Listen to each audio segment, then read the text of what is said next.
अपनी पूरी जिंदगी में रफल दैन से ही नमाज पढ़े हैं।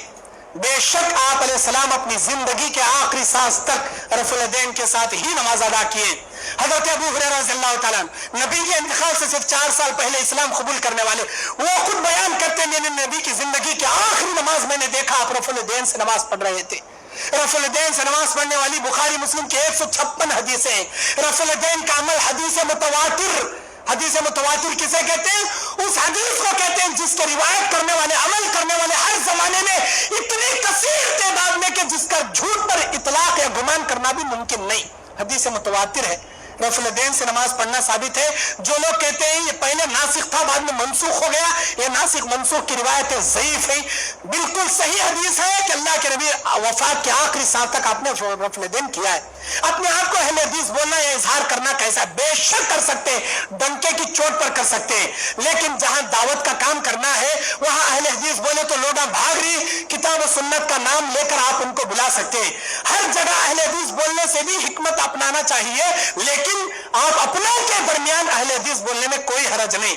अहले हदीस बिल्कुल खुलकर आप ऐलान कर सकते हैं, क्योंकि ये हमारी पहचान है, ये हमारा लेबल टाइटल नहीं है, हमारी पहचान है। अहले हदीस का मतलब क्या? खालिस किताब और सुन्नत पर चलने वाला। अहले हदीस होकर गैर अहले हदीस के पीछे नमाज पढ़ना कैसा है? मेरी नजर में जायज नहीं है। किस लिए जायज नहीं है उसकी दलील में मैं बताता हूं। किसी बरेली के पीछे, किसी सुन्नी के पीछे क्यों जायज नहीं? अल्लाह के नबी ने नसाई की एक हदीस में फरमाया, वो आदमी नमाज का चोर है, चोर है, चोर 3 मरतबा आपने फरमाया। अल्लाह के नबी कौन नमाज का चोर?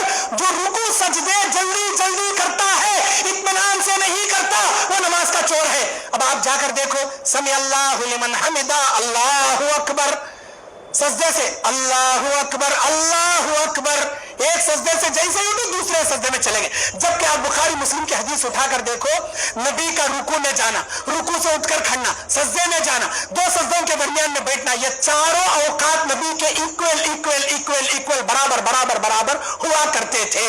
सिर्फ बैठते नहीं थे, वहां दुआ भी पढ़ते थे।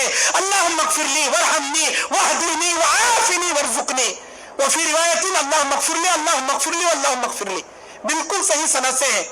अगर आप उनके पीछे नमाज पढ़ोगे, आप दुआ करते बैठोगे, अल्लाहुम्मा इग़फिरली वरहमनी वहदीनी वआफिनी वरज़ुकनी, इतना दुआ पढ़ने तक उसका दूसरा सजदा भी होगा रहता, उन्हें उनको खड़ गया रहता, उसकी इक्तिदा आपकी नहीं होती। इमाम इसलिए बनाया जाता है, नबी ने बुखारी की हदीस में फरमाया, जुइलल इमाम लियुतम्म बिही, इमाम तुम्हारा इसलिए बनाया जाता ताकि तुम उनकी इक्तिदा करो। उनकी इक्तिदा करना रहा तो हम नबी चोर नमाज पढ़कर झट रुको फट सजदे करना पड़ता, तो उनकी इक्तिदा होती, वरना उनकी इक्तिदा नहीं होती। हाज़ा मा इंदी वल्लाहु अअलम बिस्सवाब। क्या अहले हदीस होकर दूसरे मसलक के लड़के या लड़की से निकाह कर सकते हैं या नहीं? जैसा कि मैं बताया, मुशरिकों को अपनी लड़कियां देना गोया जहन्नम के घड़े में जानबूझकर ढकलने के बराबर है। लेकिन अगर बरेलियों की लड़की को आप ला सकते हैं तो उम्मीद ज्यादा कमी है कि आप, क्या गारंटी कि आप बरेली को रिश्ता उठा के दे रहे हैं, वो ले जाकर खबर पर ले जाए, मज़ारों में ले जाए, उर्स में ले जाए, अपने 11वीं में, अपने मिलाद में, अपने हर चहलुम में शरीक करके रखे। नहीं जी मैं नहीं करती ये सब भी नहीं करी, तेरे अम्मा बाबा के घर को जा, मुझे जरूरत नहीं, या तो तलाक देना नहीं तो खुला लेना, लेकिन घर में आप बैठना, ये कहाँ की मुसीबत, मैं जिल्ला कानून लाना, चलो जाइए करेंगे। कमजोर ईमान वाली है बरेली बन जाती, मजबूत ईमान वाली है तलाक ले घर को आ जाती। नहीं करना। आप अहले हदीस है, अहले हदीस में शादी करो, हमारे अहले हदीस लड़कियों को अहले हदीस में दो। अगर सुन्नी जमात की है आप ला सकती, ज्यादा उम्मीद है आप उसे अहले हदीस बना सकती, लेकिन हमारे अहले हदीस लड़कियों को गैर मसलक में देना मेरी नजर में बेहतर नहीं है। जानबूझकर उसको शिर्क के, बिदअत के दलदल में ढकलने के बराबर है। हाज़ा मा इंदी वल्लाहु अअलम।